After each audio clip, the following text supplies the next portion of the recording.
What's going on, everyone? The Lakers may trade Patrick Beverley in an attempt to improve their roster when his contract becomes trade eligible on December 15th, according to Jovan Buha. Now, here's the thing.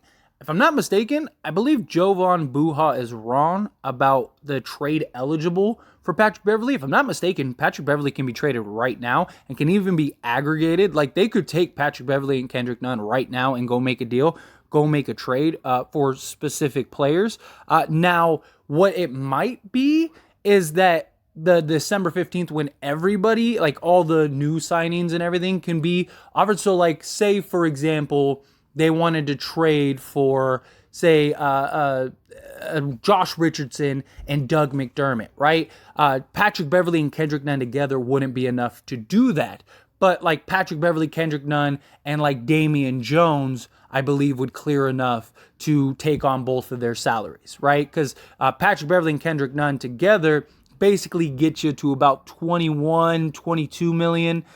So they could go get like a Miles Turner or a Buddy Hield or, a Terry Rozier, something like that. But they wouldn't be able to get like two players, right? Where if they're going to make a move like that, they're probably going to want multiple guys back in a deal. So maybe that's what he meant in this, because again, I believe the 2 months that needed to pass for Patrick Beverley to be aggregated in a trade with other players has already passed. It's already came and went. So that would be my guess. But regardless, the good thing is that this is even being reported that Patrick Beverley would be on the trade block. He's been the worst offensive player in the league. He has been an absolute liability. The Lakers are better on both sides of the ball when he's not in it. As well as he is known for being a defender and all that stuff, we're better defensively without him.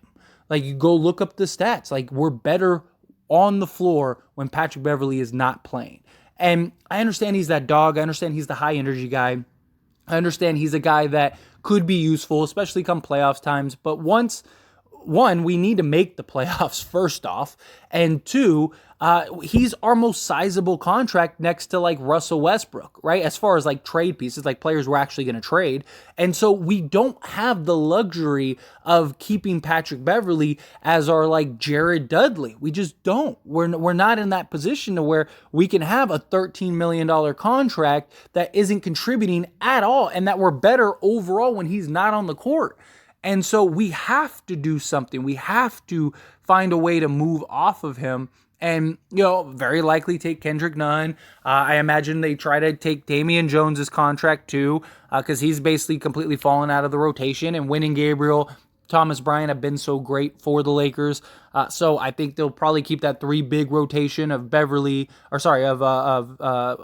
Gabriel, Davis, and Thomas Bryant. I think that'll be our like three big rotation, unless they go pick up another big. But I think that they very likely look and see what trades can we explore. Hopefully, the reason for the 15th is they already have a trade in mind that they may be interested in. Maybe like Bojan Bogdanovic, right? Bojan Bogdanovic, he can't be traded till the 15th of December. So maybe that's something they're looking for. They're like, oh, we could take Patrick Beverley, Kendrick Nunn, go get Bojan Bogdanovic, throw in maybe a Damian Jones, and also get Saddiq Bey and give up, maybe one first. You clear a roster spot. You still have Russell Westbrook. You get Bojan Bogdanovic, Saddiq Bey, and maybe then you go bring in like a Mo Harkless or something like that, right? I'm not saying that is necessarily what will happen or what they will do, but it's just, it would make sense, right? I hope that it's not like, oh, it's the 15th, let's start looking into deals. I hope that they're already doing their due diligence and already looking into things before the 15th. So that way, once that deadline and that threshold hits, okay, now we can go and do a deal and hopefully do a deal by then. My concern is we are not anywhere close enough to where it makes sense to do a deal at that point. That is a real concern of mine. Like, after the Pacers game, that was an absolute dumpster fire. We'll see how this team rebounds. Our next two games are against Portland and Milwaukee, right? And if we don't win those two games, we're in trouble. Like, let's say we beat the Blazers. That's great and all, but now we're 8-12. We lose to Milwaukee. We're 8-13. By December 15th, I mean, we could be 10 games out of 500. And at that point, a third of your season is over, right? And now we gotta win like 90% of our games the rest of the way to make the playoffs. We gotta win like 70% to just make the play-in, very likely. And so I hope that the Lakers have something in mind, because very likely if they do, it's going to be something that is not only now but for the future. Because if you're going to trade those first round picks, it can't be something that's just a move just for this year, right? So I imagine it would be for guys for salary. Maybe it is the Spurs deal. Maybe they are going to go get Josh Richardson, Doug McDermott for Beverly Nunn and Damian Jones. That could be something that they try to work out, that they try to figure out. I don't know. It'll be interesting to see how it plays out. But very likely, my guess would be that they take Beverly and Nunn, do a deal, find a trade that's like a solid trade that kind of like, just gets us in a position of like, okay, like we got one or two pieces that really improve us, right? And then kind of evaluate and see where you're at. You probably still have at least one first. And then if you need to come the trade deadline, I imagine a lot more trades and deals will be available, right? So like, let's use the Detroit Pistons, for example, right? Let's say we do the Pistons deal. Trade Beverly Nunn, Damian Jones, and a first-round pick for Saddiq Bey and Bojan Bogdanovic. Not saying I don't really think it's worth a first-round pick. I'm sure many of you don't think it's worth a first-round pick, but let's just say that they do that, right? So now you have a first and you have Russell Westbrook, right? Come the trade deadline, you have a first, you have all your seconds, you have pick swaps, you have all kinds of stuff.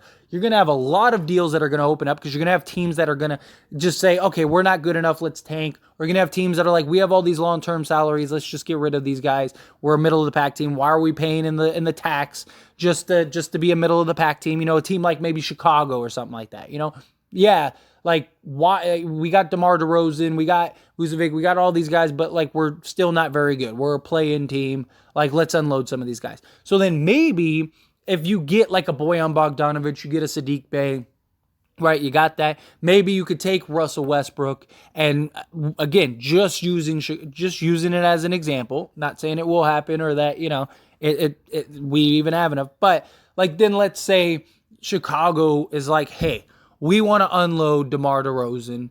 He wants to go to LA. He's a Laker guy.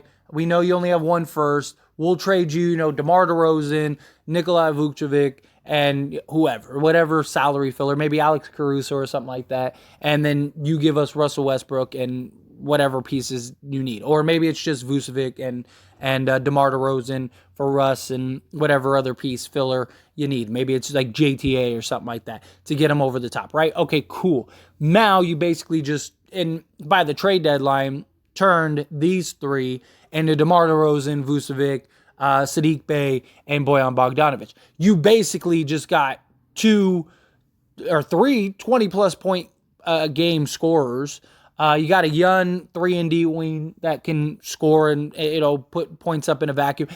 I'm just using it again, just examples, but I could see the Lakers looking at Rob Pelinka looking at it in that manner of like, okay, let's keep Russ for now because he's been so great for us and he's really kind of been our best playmaker, even over LeBron. Let's move Beverly and whoever else we have to in order to upgrade the roster. Get a piece, preferably 2. If we can get 2 pieces, then now we can kind of see and gauge, okay, how far away are we?